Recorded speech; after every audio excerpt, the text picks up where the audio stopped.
नमस्कार, मैं हूं अफसर कमाल और आप देख रहे हैं न्यूज़ टाइम्स। देखिए, इस वक्त हम पूर्वी चंपारण लोकसभा क्षेत्र के केसरिया में हैं और अभी हमारे साथ बहुत सारे लोग मौजूद हैं जो अभी चुनाव कैंपेन करके आ रहे हैं, जिसमें केसरिया के मशहूर शख्सियत, मैं अगर राजनेता कहूं तो गलत नहीं होगा, श्यामबाबू प्रसाद, जिनकी पत्नी उप मुख्य पार्षद भी हैं केसरिया नगर पंचायत की, इस वक्त हमारे साथ मौजूद है श्यामबाबू प्रसाद। इन सब जानने की कोशिश करेंगे। चूँकि पूर्वी चंपारण लोकसभा क्षेत्र में बैस को लेकर बहुत बड़ी बात की जा रही है। कोई कह रहा है कि बैस समाज जो है एनडीए के साथ है, कोई कह रहा है इंडिया अलायंस के साथ है, लेकिन केसरिया का एक मुख्य चेहरा होने के नाते मैं इनसे बात करूंगा। इनके साथ और भी लोग हैं, इनसे भी बात करेंगे और जानने की कोशिश करेंगे कि इस बार केसरिया समेत पूरे पूर्वी चंपारण लोकसभा क्षेत्र में जीत की डंका किसकी बजेगी। कैसे हैं श्यामबाबू जी? जी ठीक है। सबसे पहले मैं आपको धन्यवाद देना चाहता हूँ, आपको चैनल को। क्या लगता है इस बार पूर्वी चंपारण लोकसभा में किसकी झंडा परचम की लहरेगी? देखिए, जीत का परचम किसका लहरेगा? पूरे पूर्वी चंपारण में एक ही चेहरा है, वो है डॉक्टर राजेश का। और वो मृदुभाषी लोग हैं और जो उनके साथ जाता है उनके प्रेम से अदब से बात करते हैं, उनका बात ध्यानपूर्वक सुनते हैं, काम भी करते हैं। वहीं आपको राधा मोहन जी हैं जो 6 बार चुनाव जीते, लगातार 30 वर्षों तक रहे, लेकिन वो आज तक कहीं भी देखिएगा, चाहे वो दलित का बस्ती हो, अति पिछड़ा का बस्ती हो, पिछड़ा का बस्ती हो, आप उनका वोट नहीं देख पाइएगा। उन्होंने आज तक कोई पिछड़ा, अति पिछड़ा, महादलित, दलित के क्षेत्र में कहीं काम ही नहीं किया। लेकिन उनके समर्थक तो कह रहे हैं कि काफ़ी उन्होंने काम किया और इसी काम के बदौलत तो वो लगातार सांसद बन रहे हैं मोतिहारी से। किया है ना, लुटने के काम किए हैं। ये कैसे इल्ज़ाम लगा सकते हैं आप देखिए, उनका जितना भी पैसा गया मोती झील में चला गया, कहीं धरातल पर लुक रहा है, कहीं वोट देख रहे हैं आप, और देख रहे हो तो बताइए उनका वोट कहीं लुक रहा है? कहीं है ही नहीं धरातल पर काम, लूट खसोट का काम किए हैं। समर्थक कह रहे हैं कि डॉक्टर राजेश केसरिया में एज ए विधायक भी उन्होंने कुछ नहीं किया। कैसे नहीं किया? केसरिया के बताइए, कुछ किए कि नहीं किए? देखिए, जब हम पार्षद थे, अभी हमारी पत्नी मुख्य पार्षद है केसरिया नगर पंचायत से, जब हम स्वयं पार्षद थे और वो विधायक थे, तो मैं आपको बता दूं कि मैं 11 नंबर वार्ड से पार्षद था और वहाँ श्री भगवान की दुकान से लेकर के और अनिल राउत के घर तक जो आरसीसी रोड बना वो डॉक्टर राजेश के ही फंड से था। और हरिनारायण प्रसाद के घर से माली पट्टे होते हुए पौड़िया टोला तक जो आरसीसी रोड बना वो डॉक्टर राजेश का ही देन है। और राकेश पाठक के घर से और शंकर राम के घर तक जो आरसीसी नाला बना वही भी डॉक्टर राजेश जी का ही देन है। 2 शौचालय भी बना तो वो डॉक्टर राजेश का ही देना है। तो क्या कहना चाहते हैं कि डॉक्टर राजेश ने काम किया है? एकदम किया है। जब हमरे कहने पर जब हमारे वार्ड में 4 को काम किया तो मैं कैसे कह दूं कि काम नहीं किया है? अच्छा, आप देख रहे हैं कि आप सोशल मीडिया का विभिन्न प्लेटफॉर्म हो, चाहे फिर कहीं भी चुनावी सभा हो में बड़ी मुखर होकर अपनी बात रख रहे हैं और राजेश कुमार का पुरजोर समर्थन कर रहे हैं। राधा मोहन सिंह से कुछ नाराजगी तो नहीं है? इसका तो परिणाम नहीं है कि आइडियोलॉजिकल जुड़े हैं उनके साथ? देखिए, हम बोले हैं राधा मोहन जी से हमको कहीं नाराजगी नहीं है। हमने तो फेसबुक पर लिखा है कि मोदी से बैर नहीं, राधा मोहन तेरा खैर नहीं। हम विरोध मोदी जी का कहाँ कर रहे हैं? अरे जो काम करने वाला लोग नहीं है, उनके लोग हैं लेकिन काम ही नहीं करता है धरातल पर, तो विरोध तो होना ही चाहिए। हम काम करने के लिए ना सांसद बनाते हैं कि लोगों को लड़ाने के लिए। आज तक राधा मोहन जी, आप जान लीजिए, हमेशा तोड़ने का काम किए हैं, जोड़ने का काम कहाँ किए? अब देख लीजिए, हमारे समाज को पहले कानू समाज को तोड़ा, फिर रोनियार समाज को तोड़ा, फिर तेली समाज को तोड़ा, फिर सोनार समाज को तोड़ा, फिर कलवार समाज। वो तो हमेशा बैस को एक दूसरे से लड़ाने का काम किए हैं। पहले होता था कि बैस हम एक है, लेकिन वो इतना ना, लोग कहता है भीष्म पितामह, हमको लोग भीष्म पितामह तो हंसी लगता है। बड़ी मजबूत किला है, बहुत रणनीतिकार है, अनुभवी है, उनको मात देना आसान काम नहीं है। एकदम रणनीतिकार है, मानते हैं, अनुभव उनका है, लेकिन जोड़ने के लिए नहीं है, समाज को तोड़ने के लिए अनुभव है। वो जोड़ते कहाँ है? वो तो समाज को तोड़ने का काम हमेशा किया है।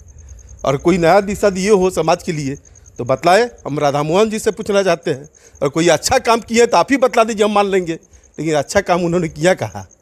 तो क्या करें, ठोक बजा के एकदम राजेश जी के साथ? एकदम ठोक बजा कर, हिम्मत हम ही नहीं, हमारे चंपारण के जितने 100 जातीय लोग हैं वो राजेश जी के साथ कंधे से कंधा मिलाकर चलने वाले हैं। आज और चल रहा है लोग। आज आपके समाज का मीटिंग हुआ है पूर्वी चंपारण में। दिलीप जायसवाल आए थे किशनगंज से, जो बिहार सरकार में मंत्री है जी। इस हिसाब से लग रहा था कि बैस समाज जो है कन्वर्ट हो रहा है उधर। अरे बैस समाज कट गया है। अब राधा मोहन जी देख रहे कि माथा पर पसीना आ रहा है। और एगो बात जान लीजिए, पहले वो कहते थे, अगर पटना गए थे लोग कहते राधा मोहन जी समाज में वोट कहाँ मांगते हैं। आज तो उनका दासा हो गया है। निकल के लोग से हाथ जोड़ा है, समाज हो गया। केसरिया का बैस समाज क्या है राजेश जी के? एकदम राजेश हिम्मत जब हम हैं तो अब हम उपाध्यक्ष हैं केसरिया के। और एगो बात जान लीजिए, आप पत्रकार साहब हैं, आप हमारे चुनाव के समय में आए थे। आप हम अकेला ऐसा प्रतिनिधि है जो बिना पैसा के चुनाव जीते। एक पैसा भी कहीं हम देने का काम नहीं किया। इसका गवाह आप है और पूरा केसरिया के जनता गवाह है। और ये बात गलत रहता तो हम हिम्मत से ही बात नहीं कहते। तो इस बार क्या पूर्वी चंपारण इतिहास रचने जा रहा है? भीष्म पितामह को पटकनी दे देंगे आप लोग? एकदम पटकनी। अच्छा एक बात बतलाइए, बैस समाज किसको वोट करता था? भाजपा करता था। लेकिन भाजपा पूरे बिहार में कहीं बैस समाज को टिकट देने का काम किया है और दिया है तो बेतिया में हमारे चुनाव के समय में आए थे। आप हम अकेला ऐसा प्रतिनिधि है जो बिना पैसा के चुनाव जीते। एक पैसा भी कहीं हम देने का काम नहीं किया। इसका गवाह आप है और पूरा केसरिया के जनता गवाह है। और ये बात गलत रहता तो हम हिम्मत से ही बात नहीं कहते। तो इस बार क्या पूर्वी चंपारण इतिहास रचने जा रहा है? भीष्म पितामह को पटकनी दे देंगे आप लोग? एकदम पटकनी। अच्छा एक बात बतलाइए, बैस समाज किसको वोट करता था? भाजपा करता था। लेकिन भाजपा पूरे बिहार में कहीं बैस समाज को टिकट देने का काम किया है और दिया है तो बेतिया में दिलीप जायसवाल, सॉरी संजय जायसवाल। तो संजय जायसवाल को टिकट देना मजबूरी है। इसलिए मजबूरी है कि भाजपा के पूर्व में प्रदेश अध्यक्ष भी रह चुके हैं और मजबूरी में वो टिकट दिया गया है। लेकिन जान जी, वो हमारे समाज है, कानून समाज, आज तक पूरे बिहार में वोट सर्वाधिक है लेकिन कहीं टिकट नहीं मिला। कहीं भाजपा एक टिकट नहीं दिया। कौन? तो महागठबंधन टिकट दिया है आरा से सुदामा प्रसाद जी को। तो कम से कम महागठबंधन हमारे लोग को तो एक टिकट देने का काम किया। ऋतु जायसवाल को टिकट देने का काम किया शिवहर से। तो जो हमारे यहाँ से तीन गो 4 गो महागठबंधन झंझारपुर से दिया है, तो हमारे यहाँ से 3 गो 4 गो टिकट महागठबंधन दिया। भाजपा कहाँ दिया कहीं टिकट? तो महागठबंधन हम पर विश्वास किया है तो हम महागठबंधन पर हमारा समाज का नहीं विश्वास करेगा? खुलकर विश्वास कर रहा है। और इस बार डॉक्टर राजेश कम से नहीं, उनका जमानत जब्त हो जाएगा राधा मोहन जी की। ये बात जान लीजिए। कितना वोट से जीतने जा रहे हैं? क्या लगता है अंतर आपको? 4 लाख से ऊपर वोट से जीतेंगे। जोश में तो नहीं बोल रहे हैं। अच्छा, हम जोश में बोलने वाले लोग हैं। ओवर कॉन्फिडेंस भी कभी कभी गलत है। एक बात जान लीजिए, हम ऐसा लोग हैं और हमको जितना होता है 4 लाख से, तो हम कहते कि ना 3 लाख से। अब हमको चुनाव में आप आए थे तो आपको क्या बोले थे कि हम इतना वोट से जीतेंगे, लेकिन उससे दुगुना वोट से जीते कि नहीं जीते। तो हम अपना कमे करके रखते हैं। जिसके खिलाफ चुनाव अब लड़ रहे हैं, पूर्वी चंपारण में एक मजबूत चेहरा, और जिस पार्टी से वो आते हैं उस पार्टी में एक मजबूत चेहरा मोदी जी, सांगठनिक तौर पे बहुत मजबूत, हर चीज़ में मतलब महागठबंधन से वो आगे हैं। उनको मात देना है। थोड़ा सोच समझ के बोलिएगा। एक बात जान लीजिए, यही तो भूल कर दिए मोदी जी। और उनके जगह पर समाज के अगर निचले तबके के किसी व्यक्ति को टिकट दिए रहते तो इतना संघर्ष नहीं करना पड़ता जितना राधा मोहन जी अभी संघर्ष कर रहे हैं। और एक बात जान लीजिए, 10 बजे पटकनी खा जाएंगे। यानी 7वीं बार लोकसभा में जा रहे हैं, आप लोग रोक दीजिएगा इस बार। वो है ये नहीं, उस इलाके हम लोग पहले ही गलती की। अच्छा एक बात बतलाइए, कोई एक बार माफ़ी मांग लिया, समाज उसको माफ़ करता है, फिर गलती करता है, फिर माफ़ी मांगता है, समाज को माफ़ करता है। आप बार बार गलती करेगा तो समाज उसको माफ़ करेगा? कहीं नहीं करेगा। तो अभी क्षेत्र सब आ रहे हैं, कैंपेनिंग करके लोगों से मिल के आ रहे हैं, मुद्दा क्या रख रहे हैं? किन मुद्दे पे बात कर रहे हैं? हम लोग विकास की मुद्दा की बात कर रहे हैं, चंपारण की सजाने की बात कर रहे हैं। और वो काम आपको शिक्षा पर बात कर जोड़ दे रहे हैं। हम लोग स्वास्थ्य पर जोड़ दे रहे हैं। हम लोग चाहते हैं कि हम लोग के बीच में ऐसा लोग आवे जो आसानी से मिल सके, और वो चेहरा राजेश जी का ही है। अच्छा, इस वक्त हमारे साथ जो है केसरिया के जिला परिषद पति, यानी 31 केसरिया से जिला परिषद पति हैं विनोद गुप्ता जी। इनसे भी हम बात करेंगे। आप भी चुनाव प्रचार करके आ रहे हैं, लोगों से मिल के आ रहे हैं, क्या लग रहा है इस बार? इस बार देखिए, ये तो सत्य है, राधा मोहन जी को यहाँ से जाना है ना। एकदम पूरा लग रहा है, रुझान मिल गया है। क्योंकि लोग बताता है जब बैस जो है अभी 12 दिन चुनाव में बीजेपी के, बाकी है। हाँ 12 दिन बहुत है। हवा एक दिन पहले भी चेंज उनको होता है। उनको यहाँ से विदाई करने के लिए 12 दिन बहुत है हमारे लिए। एक दिन पहले फिजा चेंज होता है, हाँ एक दिन पहले हवा का रुख बदलता है। ओहो, एक दिन हवा बदलता है ना भैया, आप देखते रहिए ना, हवा बदलने उन्हीं को नहीं आता है, सबको आता है। और इस बार उनको पता लग जाएगा राधा मोहन जी को। वो बताते हैं जब बैस हमारी रीढ़ की हड्डी है ना, अब बैसे के साथ आप काम कर रहे हैं। क्या काम किया है? क्या काम नहीं, बैस को कहाँ से तहजीब दिए हैं। जैसा भैया हमारे बोले हैं, जब बैस को कई गो टिकट दिए, वो एगो राधा उनको दिए, जसवाल जी को दिए, उनकी मजबूरी थी ना। तो ये तो नहीं है, बाकी जनता तो देख रही है ना भाई। पूर्वी चंपारण में क्या लग रहा है, मतलब मुकाबला है कि कांटे का मुकाबला है कि एक तरफा है? और बैस समाज अपने आप को कहाँ देख रहा है? इस लड़ाई में? मुकाबला है ये नहीं है, बैस 80% उनके साथ जा रहा है, एकदम ठोक बजा के। ठोक बजा करके। जो थोड़ा बहुत है वो तो हर जगह है ना, कमी बेसी हर जगह है, उसके लिए आप निश्चिंत रहिए। लेकिन बैस के एक बड़ा नेता केसरिया में आए थे, घर घर विजिट किए हैं आपके। ओहो, अच्छा चुनाव है तो सबको आना है, सबको आना है, बड़ी नेता या छोटे नेता भी सबको दावा कर रहे हैं आना कि है। 80% उधर रहेगा। ओह, दावा तो करने वाले लोग हैं, दावा करते हैं, ऐसी बात थोड़े है। दावा करते रह जाएंगे और काम हम लोग धरातल पर करने वाले लोग हैं। गांव गांव में जमीन जमीन जा करके और लोगों से मिल करके काम करने वाले हम वहाँ से ना देख रहे हैं भैया जी, इस बार कहाँ जा रहे हैं वो। आप क्या कहेंगे तौकीर खान साहब, बताइए। अब आप युवा हैं, आपका मुद्दा क्या रहेगा? मेरा मुद्दा तो रोजगार है, और अब की बार तो जय राजेश तय राजेश, जनता का एकदम मन बना लिए हैं। एकदम मन बना ली हुई है। लड़ाई है ही नहीं, हम तो लड़ाई बोल ही नहीं रहे हैं, एक तरफा हम लोग लीड कर रहे हैं। कैसे बोल रहे हैं कि लड़ाई नहीं है? 6 बार के सांसद रहे, केंद्रीय नेता हैं, बहुत मजबूत चेहरा है देखिए सामने। इतना वो सेंट्रल में मिनिस्टर भी रहे, कृषि मिनिस्टर थे, लेकिन अभी तक उन्होंने 6 बार में कुछ भी काम नहीं किया है चंपारण के लिए। कोई भी एक काम आप गिनवा दें तो अब की बार ने जनता ने ठान लिया है, सब A to Z। Tejashwi Yadav का कहना है ना A to Z, तो हम लोग को A to Z का वोट मिल रहा है। हम लोग A to Z के साथ हैं, हम लोग को हर समुदाय से वोट मिल रहा है। आपके कहने का मतलब कि यहाँ जातीय समीकरण फेल है, सारे समाज एक प्लेटफॉर्म सब समाज एक प्लेटफॉर्म पे है, हम लोग A to Z पे काम कर रहे हैं और A to Z का वोट लेके आपको दिखाएंगे हम लोग। बाबू जी, लोग कह रहे हैं कि मतलब आप लोगों की नाराजगी का वजह कुछ और भी है, कुछ कभी के चुनावों का। ऐसा बात नहीं, ये तो इल्ज़ाम कोई लगाता है। अरे कहाँ कोई उनसे कुछ अथी है। हम तो जदयू में जिला में उपाध्यक्ष थे, हम कभी भी वोट पे किए तो उन्हीं को किए, लेकिन ना बोले हैं कि कोई एक बार ना माफ़ करता है, बार बार गलती कीजिएगा थोड़ा ही माफ़ करेगा। कोई नाराजगी काम नहीं किए समाज में, इसी के लिए नाराजगी है। सबसे बड़ा हमको ही मुद्दा, नहीं है। सबसे बड़ा मुद्दा चंपारण का क्या लग रहा है जो काम नहीं हुआ, जो होना चाहिए था? देखिए केसरिया में बौद्ध स्तूपा है, और ये बौद्ध स्तूपा के चलते ही केसरिया को नगर का दर्जा मिला। और इस बौद्ध स्तूपा पर हमारा ही बिहार के लोग ही नहीं, देश के नहीं, विदेश से भी लोग आते हैं, और इस बौद्ध स्तूपा को दुर्दशा देकर लोग गाली देकर चले जाते हैं। तो इसका जिम्मेवार कौन है? इसका उत्थान को करेगा? सेंट्रल नहीं करेगा, सेंट्रल का चीज़ है। इस पर कभी 30-35 को सीट इस बार महागठबंधन को आएगा, एकदम गारंटी के साथ। पूरा फीडबैक ले लिए, अभी देखिए ना मोतिहारी में एनालिसिस हो गया पूरा। हाँ, हम लोग हर जगह से फीडबैक ले रहे हैं, अपने समाज के लोगों से, अपने लोगों से। अब देखिए ना इस बार के चंपारण के चुनाव में राधा मोहन जी की जहाँ से लड़ रहे हैं, इस बार कोई कार्यकर्ता और नेता वोट मांगने नहीं जा रहा है। इस बार तो जनता मर गया, जानते जानते से वोट मांग रहा है। और हमने इस चीज़ को देखा है, जब जब जनता घर से निकल कर दूसरे के लिए वोट मांगता है और जिस व्यक्ति के लिए मांगता है वो व्यक्ति 100% जीतता है। और ये चीज़ राजेश कुशवाहा के साथ हो रहा है। अच्छा। इसलिए जितना एकदम 100% राजेश कुमार इतिहास रचने जा रहे हैं। एकदम रचने जा रहे हैं। अब बताइए ना, ऐसा योद्धा को इतिहास रचने में योगदान श्याम बाबू प्रसाद का भी है, पूरे समाज का है। श्याम बाबू प्रसाद का अकेला तो नहीं है, पूरे आपके समाज का, पूरा समाज के लोग लगा है। और एक बात जान लीजिए, इस बार जातीय समीकरण टूट गया है। इस बार तो ऐसा हो गया है कि यदि हर जात के लोग डॉक्टर राजेश के साथ हैं, हर जात के लोग हैं। हमारे साथ अवधेश यादव भी हैं। क्या लगता है, आप भी लगातार कैंपेनिंग कर रहे हैं और बड़ी पूरे केसरिया को लीड कर रहे हैं सभी कार्यकर्ताओं को, क्या लगता है इस बार आपको क्या लग रहा है रुझान? देखिए आप भी सुने होइएगा, इतिहास दोहराता है।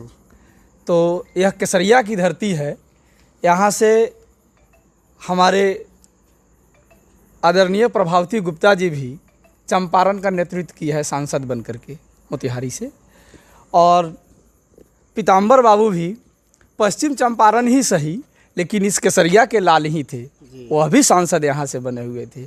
तीसरा व्यक्ति कमला मिश्र मधुकर जी भी केसरिया के ही थे और वह भी चंपारण के सांसद बने हुए थे।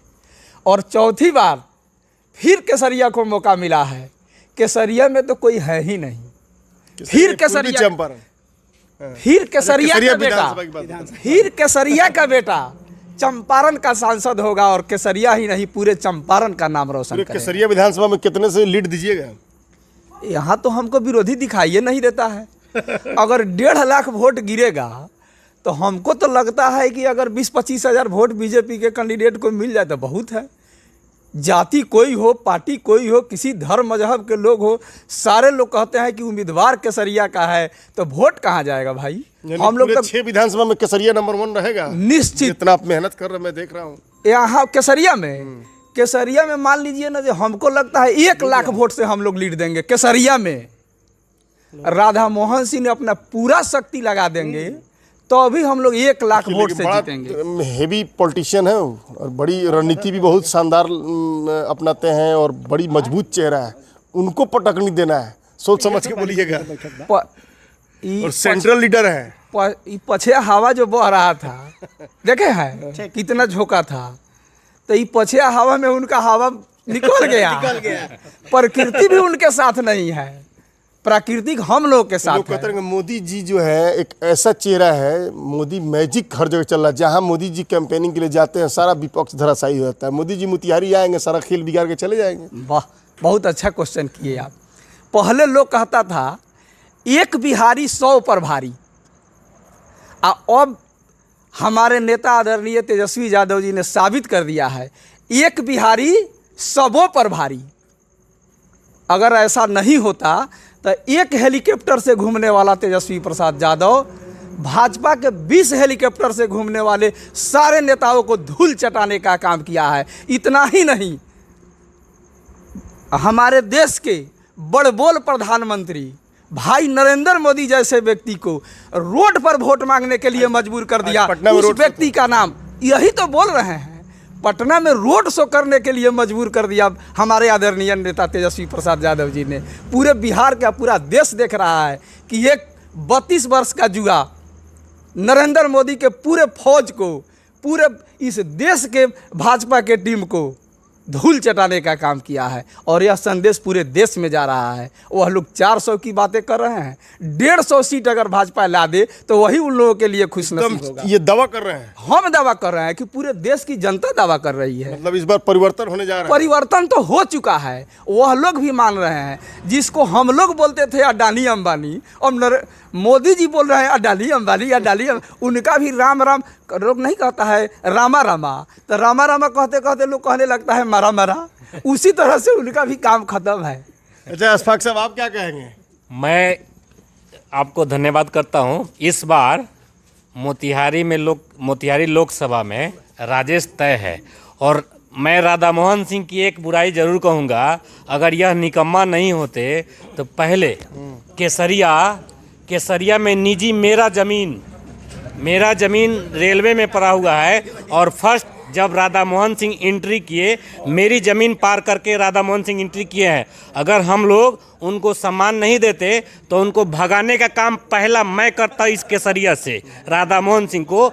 उन्होंने अगर इंसानियत उनके में ज़रा सा भी होता तो वो पहले यहाँ के लैंड प्रॉपर्टी मालिक से पूरे उनका बिल जो है ना पास कराते। मेरा रेलवे में ज़मीन पड़ा हुआ है और अभी तक मेरा रोक करके रखा। तो ऐसा निकम्मा इस मोतिहारी लोकसभा को नहीं चाहिए। अच्छा, क्या और लगता है इस पब्लिक बार? भी यही कहती पूर्वी है, चंपारण लोकसभा में क्या लग रहा है? पब्लिक भी इस बार यही कहती है कि राजेश तय है, राजेश ही विकल्प है। और यह राधा मोहन सिंह जीत को कंफर्म है। जीत तो 100% कंफर्म है, इसलिए कि ये 6 बार का सांसद इस मोतिहारी लोकसभा में अगर कोई काम गिना दे तो मैं राजनीति छोड़ने का आप काम क्या करूंगा। कहेंगे प्रमोद जी? बहुत अच्छा केसरिया में जो है सो बहुत हम लोग मजबूत हैं और पूर्ण बहुमत से केसरिया विधानसभा डॉक्टर राजेश जी को जितवाने का काम करेगी। देख रहे हैं कि इस वक्त हम जो है कुछ लोगों से बात कर रहे थे जो लगातार जो है इंडिया अलायंस के प्रत्याशी डॉक्टर राजेश कुशवाहा के लिए कैंपेनिंग कर रहे हैं। इन लोगों से हम ये जानने की कोशिश कर रहे थे क्या इस बार ये इनका उम्मीदवार जो है, इनकी जो महागठबंधन जो है पूर्वी चंपारण में इतिहास रचेगा या नहीं। अफसर कमाल, न्यूज़ टाइम्स, केसरिया।